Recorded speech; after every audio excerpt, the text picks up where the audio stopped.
ప్రపంచ రాజకీయ వాతావరణం వేగంగా మారిపోతున్న తరుణంలో భారత్ చైనాల మధ్య సంబంధాలు కొత్త మలుపు తిరిగాయి. భారతీయ ఉత్పత్తులపై అమెరికా అధ్యక్షుడు ట్రంప్ ఏకంగా 50% టారిఫ్ల భారం మోపిన వేళ ఎస్సీఓ వేదికగా భారత్ చైనా మైత్రి బంధం బలపడటం వేగంగా మారుతున్న అంతర్జాతీయ పరిణామాలకు దర్పణం పట్టింది. దాదాపు 7 ఏళ్ల తర్వాత మోదీ చైనాలో పర్యటించడం విశేషం. గల్వాన్ ఘటన తర్వాత ఉద్రిక్తతకు నిలయంగా మారిన సరిహద్దు సమస్యను పరస్పర విశ్వాసం, గౌరవం, సున్నితత్వంతో పరిష్కరించుకునేందుకు భారత్ చైనా ముందుకొచ్చాయి.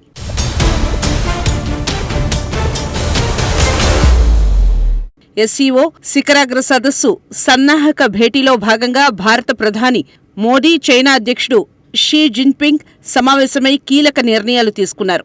భారత్ చైనా సంబంధాల్లో పరస్పర మైత్రి సంబంధం బలపడటం, ఆర్థిక స్వావలంబన, వ్యూహాత్మక స్వయం ప్రతిపత్తి కోసం ఆసియా దేశాలు వెతుకుతున్న దారిని ప్రతిబింబిస్తుంది. భారతీయులకు టూరిస్టు వీసాలు జారీ చేయడానికి చైనా ముందుకు రావటం, ఇక నేరుగా విమాన సర్వీసులను పునరుద్ధరించే ప్రక్రియ మొదలవడం వంటి నిర్ణయాలు పటిష్ట ద్వైపాక్షిక సంబంధాలకు దోహదపడతాయి. ఈ సమావేశాల్లో చర్చించిన అంశాలు సంకీర్ణ ప్రపంచ రాజకీయాల నడుమ భారత్ చైనా వ్యూహాత్మక భాగస్వామ్యాన్ని బలపరుస్తున్నాయి.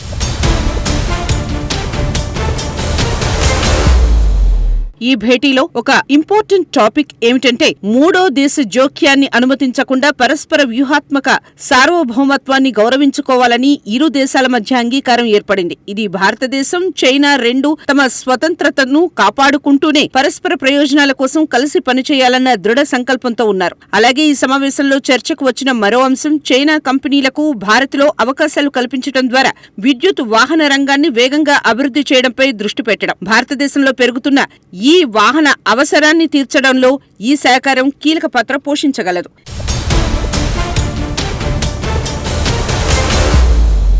ఇక ఇరు దేశాల మధ్య పునర్నిర్మిత మైత్రి వాతావరణం భారత్కు బ్రిక్స్, ఎస్సీఓ వంటి అంతర్జాతీయ వేదికలపై మరింత బలమైన నాయకత్వాన్ని అందించే అవకాశాన్ని తెలియజేస్తోంది. చైనా నుండి వస్తున్న మద్దతు భారతదేశం విశ్వవ్యాప్తంగా ప్రభావాన్ని పెంచే అవకాశాలను ప్రసారం చేస్తోంది.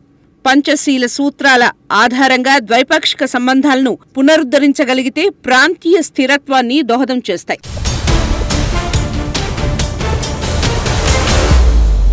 ఈ భేటీ ద్వారా భారత్ చైనా నాయకులు ప్రపంచానికి పంపిన సందేశం స్పష్టమైంది. ఘర్షణల కన్నా మైత్రి మేలని, వ్యత్యాసాల కన్నా సహకారం ప్రధానమని, అనుమానాల కన్నా విశ్వాసం మిన్నా అని. శతాబ్దానికి ఒక్కసారి వచ్చే ఈ తరహా అంతర్జాతీయ మలుపులో ఆసియా దేశాల మధ్య సుస్థిరత, శాంతి, వ్యాపార ప్రయోజనాలు ప్రాధాన్యత పొందాలని కోరుకుంటే ఇటువంటి నిర్ణయాలు ఒక నూతన దిశను సూచిస్తాయి.